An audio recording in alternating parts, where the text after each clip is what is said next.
हम लोग डीएलएड की फर्स्ट पेपर की सीरीज़ को कंप्लीट कर रहे हैं और जिसमें हम लोगों ने 2 क्वेश्चन ऑलरेडी कंप्लीट कर लिए हैं। 2 क्वेश्चन की अगर आप लोगों को देखना है जिसमें ग्रोथ और डेवलपमेंट और ये क्या बोलते हैं first question what do you mean by childhood, ये कंप्लीट हो गया था। और ग्रोथ एंड डेवलपमेंट में क्या डिफरेंस है ये हम लोगों ने कंप्लीट कर लिया था। उसकी सीरीज़ में आप मतलब प्लेलिस्ट में है, वो जाके आप देख सकते हैं। तो हम लोग थर्ड क्वेश्चन कंप्लीट करने जा रहे हैं जिसका क्वेश्चन है कि give the principles of growth and development. क्या प्रिंसिपल है, क्या इसका मतलब लॉ है या क्या एक पैटर्न है ग्रोथ और डेवलपमेंट का। तो चलिए आइए शुरुआत करते हैं इस क्वेश्चन से।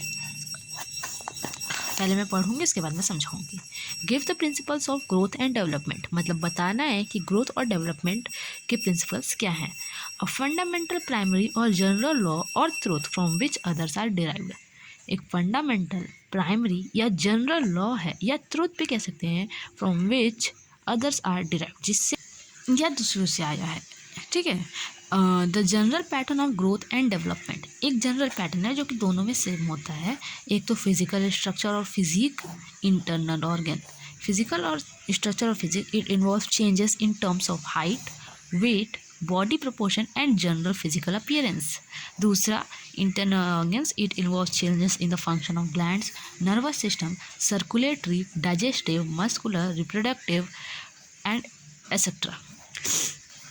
मतलब कि फिजिकल स्ट्रक्चर में जो कि हम लोग को दिख रहा है कि अगर आपकी हाइट बढ़ रही है, वेट बढ़ रहा है, बॉडी का प्रोपोर्शन या बॉडी का पोस्चर कुछ भी मतलब अलग हो रहा है, या फिर जनरल फिजिकल अपीयरेंस, मतलब कुछ भी जो होगा वो चेंज में आपको होते हुए दिखेगा। पर इंटरनल ऑर्गन्स में आपको चेंज होते नहीं दिखेगा। कोई भी फंक्शन का ग्लैंड, कौन सा ग्लैंड कैसा हार्मोन रिलीज करे, क्या वो आपको शो होगा? नहीं। हाँ, लेकिन वो जो शो होगा वो आपकी हाइट में। अगर आपको जैसे कि ग्रोथ हार्मोन रिलीज हो रहा है, मतलब जिस हार्मोन से हमारा ग्रोथ बढ़ता है वो रिलीज हो रहा है, आपको ग्रोथ तो दिखेगी बॉडी में, पर अंदर से क्या रिलीज हो रहा है ये आपको नहीं पता चलेगा। वही लिखा है इंटरनल ऑर्गन्स में। फिर प्रिंसिपल्स क्या हैं, जैसे कंटिन्यूटी, यहाँ पे देखिए सीक्वेंशियलिटी, generality to specificity, differentiality. Development process from the head downward. Development process from the center of the body outward. The directional sequence of development depends on maturation and learning. Development proceeds from simple to more complex. अभी आगे पढ़ेंगे, पहले मैं इसको समझा देती हूँ। Continuity. Growth and development is a continuous process from conception to death. Death में मरना, कंसेप्शन मतलब जो हम लोग बने वहीं वूम्ब से ही, तो ये डेवलपमेंट कंटिन्यू रहती है। In the early years of life development consist of changes the lead of the child to majority, not only of body size and functioning but also of behaviour. मतलब कि development consist of change, मतलब कि ये maturity या body size में नहीं सिर्फ change है, बल्कि ये आपके कंटिन्यूस बिहेवियर में भी चेंज रहता है कि कब आप छोटे में जैसा बिहेव करे थे वैसा आप बड़े में बिहेव नहीं करेंगे, जैसा आप बड़े में बिहेव करे थे वैसा आप बूढ़े में नहीं बिहेव करेंगे। वही है, तो ये बिहेवियर में भी चेंज होते रहता है, उसमें भी ग्रोथ है। Even after maturity has been attained development does not end. Growth तो रुक सकती है पर डेवलपमेंट नहीं एंड होगा, क्योंकि डेवलपमेंट तो बढ़ता है, हम लोग कुछ ना कुछ नया सीखते ही हैं। Changes continue which lead to the period of life known as senses और old age. These changes continue until death ends the life cycle.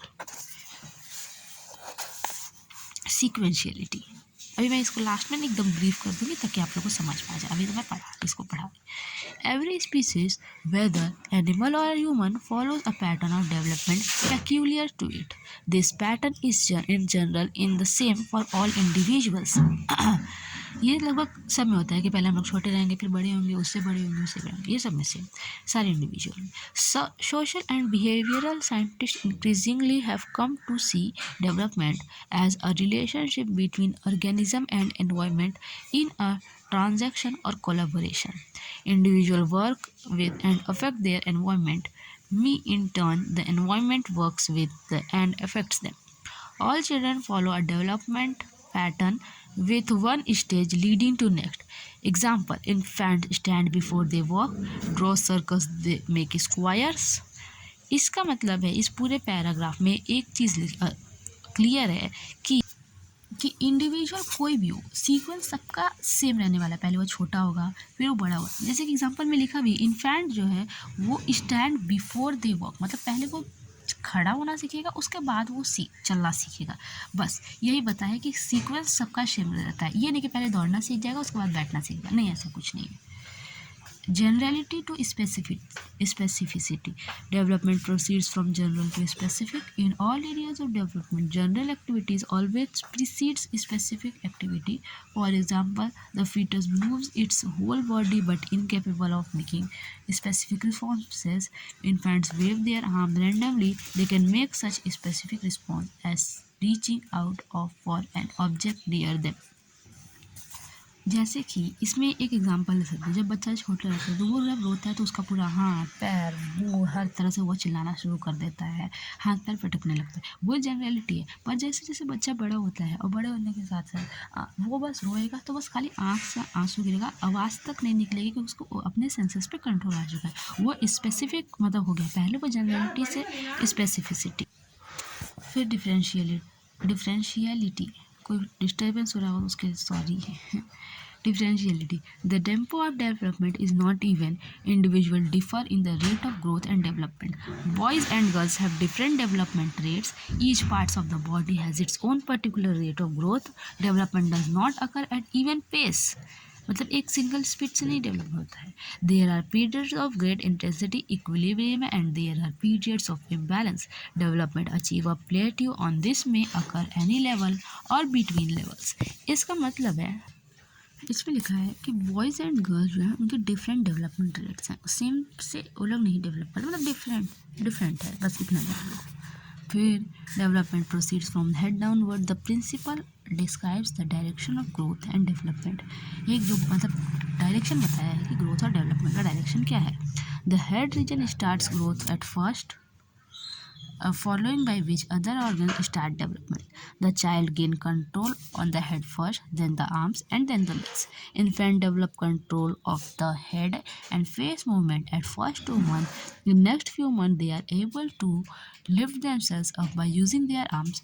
Next, gain control over legs and able to crawl, stand, walk, run, jump, climb day by day. एक दिन पे एक दिन पे। अब देखो, इसमें ये बताया है कि डेवलपमेंट जो है वो हेड से डाउनवर्ड बढ़ रहा है, मतलब ये हेड से डाउनवर्ड पैर की तरफ आ रहा है, और वहाँ हेड पे पहले कंट्रोल होता है, पैर पे बाद में कंट्रोल होता है। बस ये लिखा है, जो हेड रीजन है वो पहले डेवलप होगा और बाकी के जो ऑर्गन्स है उस पर जो कंट्रोल होगा वो बाद में आएगा। बस वही लिखा है कि जो एक बच्चा होता है वो अपना हेड पहले संभालना शुरू करता है, आर्म्स और लेग बाद में, और उसका हेड फेस मूवमेंट पहले वो डेवलप करना सीखेगा, और बाकी कुछ भी जो आर्म्स है लेग्स है उसको कंट्रोल लेना वो बाद में सीखेगा। ठीक है। Development proceeds from centre of the body outward, मतलब सेंटर से बाहर की तरफ. The directional sequence of development during both prenatal and postnatal stages में either be from head to foot, head से foot, from the central axis to extremities, बीच से लेके इधर हाथ लिम्स पे फिंगर्स पे, extremities of the body. The spinal cord develops from outer parts of the body. The child arms develop before the hands and the hands and feet develop before the fingers. पहले feet develop होगा बाद में finger. And toes उसके बाद. Finger and toe muscles are the last to develop in physical development. बताइए ना कि पहले सर से लेके नीचे तक और बीच से लेके किनारे तक, मतलब कि फिंगर वगैरह तो सब किनारे में, पहले हाथ पे डेवलप होगा उसके बाद ना आपका फिंगर्स पे कंट्रोल रहेगा, वही लिखा है इसमें. फिर 7th प्रिंसिपल है the directional sequence of development stages either be from head to foot, from the central axis to extremities, मतलब सेंट्रल से एक्सट्रीम मतलब किनारे पे. Development depends on maturation and learning. Maturation refers to the sequential characteristics of biological growth and development. Maturation जो एक sequential characteristic biological growth और development का. The biological changes occur in sequential order. एक sequential order में biological changes होते हैं. ऐसा नहीं है कि पहले आप बूढ़े हो जाएंगे बाद में आप बच्चे बनेंगे, नहीं, ऐसा नहीं, एक sequential order है. And given children new abilities, हाँ एबिलिटीज़ भी उसी हिसाब से मिलती है. Changes in the brain and nervous system account largely for maturation and help children to improve in thinking and motor skills. Motor skills मतलब क्या, दौड़ना, जिसे बड़ी जिसमें आपके मसल्स का यूज़ होता है उसको मोटर स्किल्स बोलते हैं। Children must mature to a certain point before they can progress to new skills. मतलब वो अपने प्रोग्रेस जैसे जैसे बढ़ाएंगे वो नई नई स्किल्स सीखते जाएंगे।